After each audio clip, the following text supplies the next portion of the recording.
Hey, what's up, YouTube? It's the American Otaku back again. Today I got another unboxing.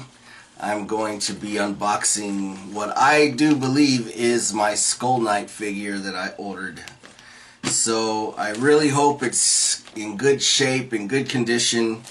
It says fragile, handle with care. I didn't realize it was that fragile when I ordered it, but we'll find out.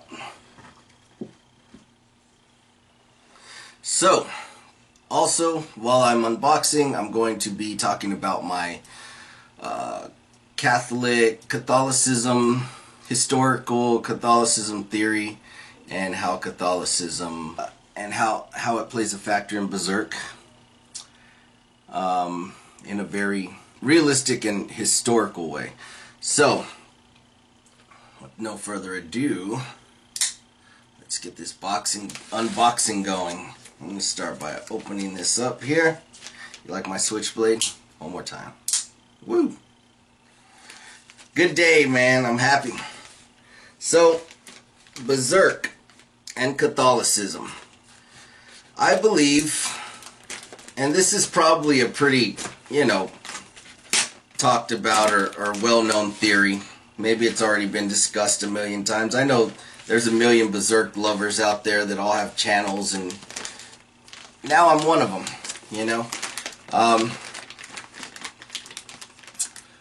So, Catholicism in Berserk. I still want to, tell my version of my theories and stuff like that. So that's what I'm going to do. So we're going to talk about Catholicism in Berserk and how it is historically accurate and all that other good stuff. So, obviously, Berserk is very much a historically accurate, well, minus the demons and all that other, the magic and the demons. Well, the magic actually does play a part in history. And the monsters and demons do also play a part in history as well. I mean, back then, zombies and werewolves and vampires were considered real and talked about as though they were real. They were put in the newspapers. People were warned to watch out about them. I mean, I don't know. I don't know what happened back in those dark ages and everything. But, maybe there's a scientific explanation for it all. Maybe there wasn't. I don't know. So, I want to say the monsters are not historically accurate, but in a lot of ways, they kind of are. The magic is historically accurate. Black magic is historically accurate. The demons and their description, like all this stuff was talked about back in the day as though, back in the dark ages and medieval times and stuff, as though it was real. Like I said, put in newspapers and things. So I don't know, but we're just going to say, that's fantasy stuff. Aside from the fantasy stuff, I want to talk about the Catholicism. And I believe the writer's view on Catholicism is very much there and in your face and historically accurate. So, in the real world, back then we had Catholicism, which was people torturing and killing people in the name of God, in the name of Jesus. Of course, back then, the person who was tortured was Jesus. And, his cross was everywhere, as it is today. Of course, it's not just Catholic Church anymore. There's a lot of different churches. But, back then it was just Catholic Church, as far as Christianity goes. It was just Catholic Church. And in Berserk, you see the hawk. The hawk, which very much looks resemblant of a cross, And you see it on all the churches and everything. Everybody worships this hawk. In my opinion, that's basically his outlook on what the crucifix looked like. Also, Griffith is the White Hawk, obviously. And he was tortured, very Jesus-esque. Granted, he was tortured for a year, and Jesus was tortured for a day. But he was tortured to death in that one day.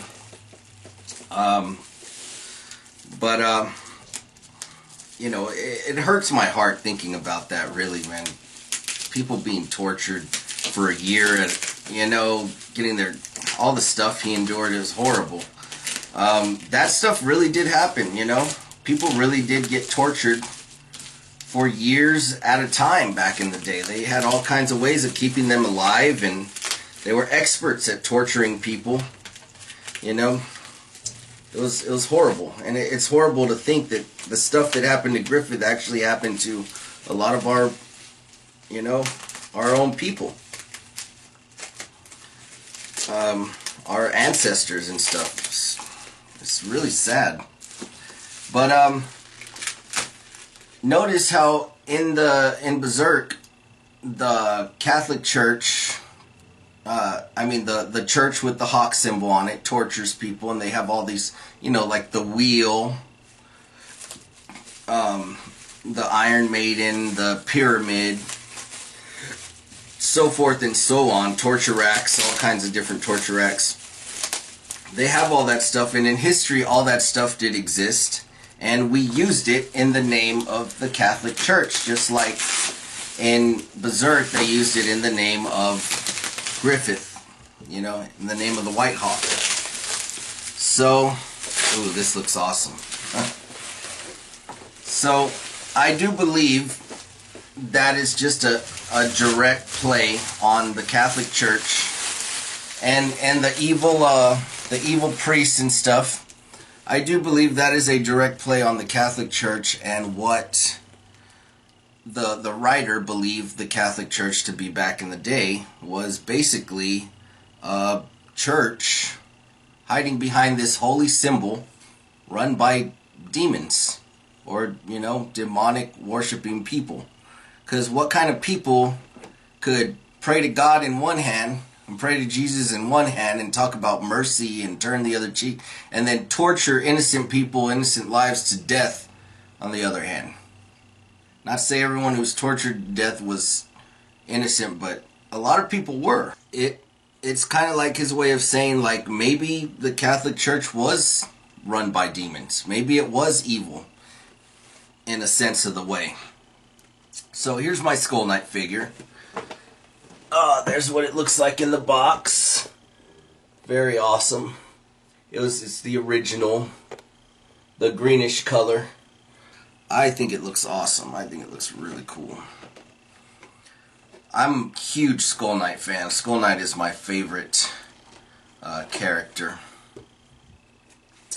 So, anyways, that's my theory on how the Church of the White Hawk is basically the writer's artistic outlook on our own history, the Catholic Church, and how it must have been and how things must have been and how it must have been run. I don't like to buy new because I don't like to destroy new boxes. You know, some people like to preserve it. I like to leave the new ones for the people who like to buy new. Sometimes I'll buy new if I really want the figure to be in good shape. But usually I buy used that are like new because I know these are coming out of the package, they're coming out of the box, they're going up on my shelf.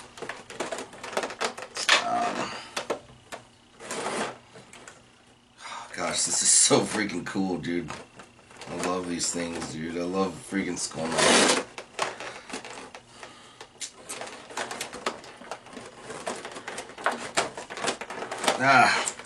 Oh, I see. Trying to be careful here. So, yeah, I mean that's what I believe.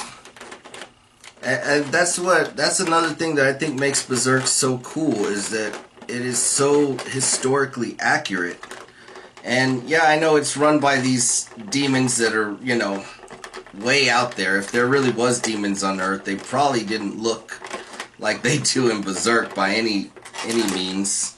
They were probably just possessed people or something that the demons would work through or whatever, if you believe in all that stuff. But, you know, who knows? Like I said, history and the newspapers of history talk about these things as though they were real. They talk about dragons as though they were real.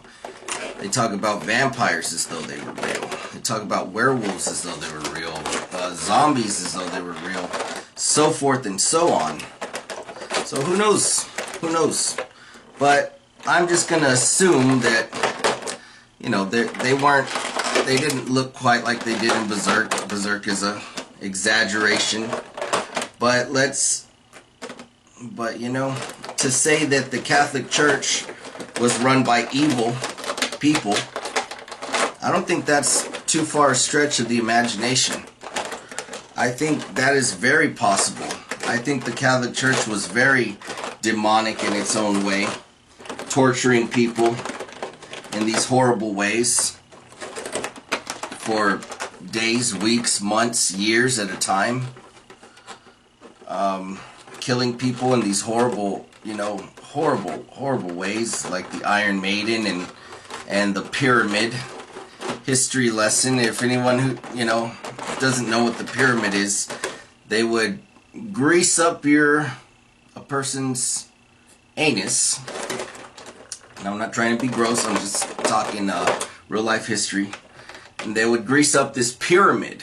They would have this little pyramid, and they would sit the person's anus on the pyramid and let the person, you know, they'd have them on chains or whatever, balance them perfectly, and just lower them down on this pyramid and let the pyramid tear the person open from the anus up until the person died. It's horrible to think about. And then, you know, there's other stuff in Berserk, especially in the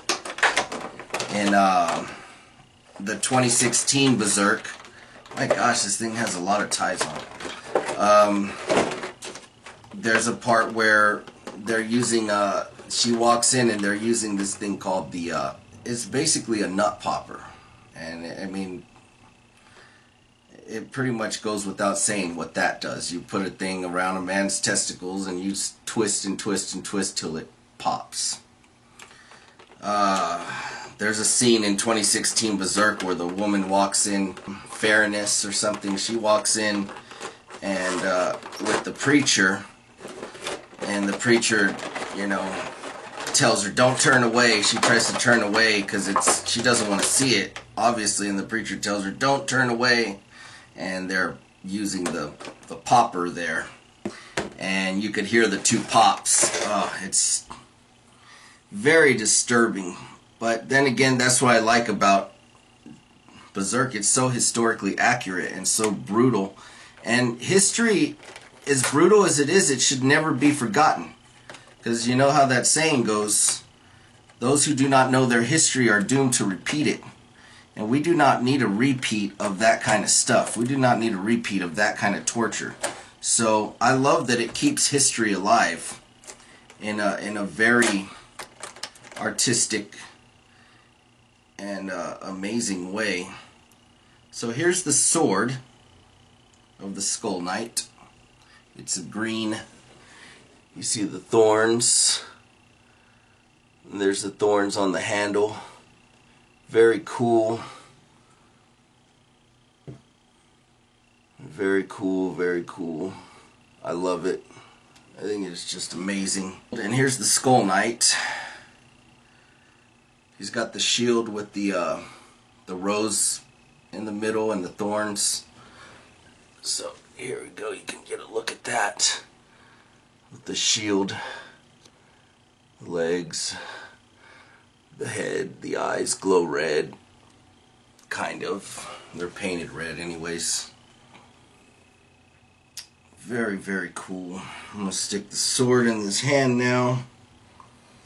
I'm able to see a lot of the details that I've never noticed before. All the spikes on his armor and the spikes on his gauntlet. He's got like 4 knives sticking out, almost like a Wolverine claw going on there. I love how his handle has spikes on it.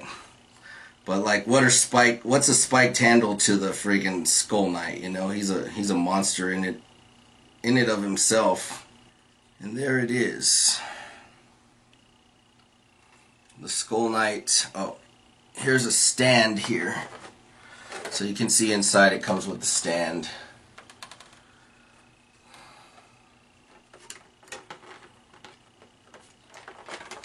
just wanted to share this unboxing with you guys and talk about, you know, this little theory of mine, this historical outlook of mine that I think he, the writer, had all this in mind when he made Berserk, and I think it's just straight up brilliant to include all that. And I really do believe it's his own outlook on the Catholic Church and what it was back then, back in its day. But then again, you know, you can't be too judgmental of, I can't even be too judgmental of the Catholic Church or anything like that, because back then that's just how things were done, you know. And maybe the devil was in charge. Maybe there was a, you know, who knows? Who knows what kind of evil brewed in a time where there were no lights, where there were tons of trees, where there was tons of darkness, where there were no street lights. There was nothing at night. It was just dark, just straight up darkness. Like, who knows? I mean, those are the times that black magic was born and stuff like that. Who knows what these people saw or witnessed? I don't know. I don't put anything out of the stretch of my imagination, because there's some weird stuff in this world, you know. So here it is on the stand with the sword, the Skull Knight. Good close look there. The green, the original with the green armor, the cape in the back, all black. Very cool looking figure. I'm surprised I was able to get this one at such a good deal. I did pay about $150 $160 for this, you know, shipping costs included and everything. But I love it. I think it's freaking awesome. I'm gonna go put this on my shelf with all the rest of my Berserk stuff. Well, I got one more thing coming in. It's a statue, the Berserk armor, Guts with the Berserk armor statue. That's kind of going to be my centerpiece. I paid $300 for that one. That's a lot for me. I mean, I know people get Prime 1s and stuff like that, but I can't afford Prime 1. You know, in my book, I do Prime None. So these are my Prime Nuns, because I ain't got the money for Prime 1. So $300 for $150 for a figure is a lot. You know, I think this is it doesn't look big from back there, but I think this is a pretty big figure compared. Look at my hand. I mean, it's way bigger than my hand.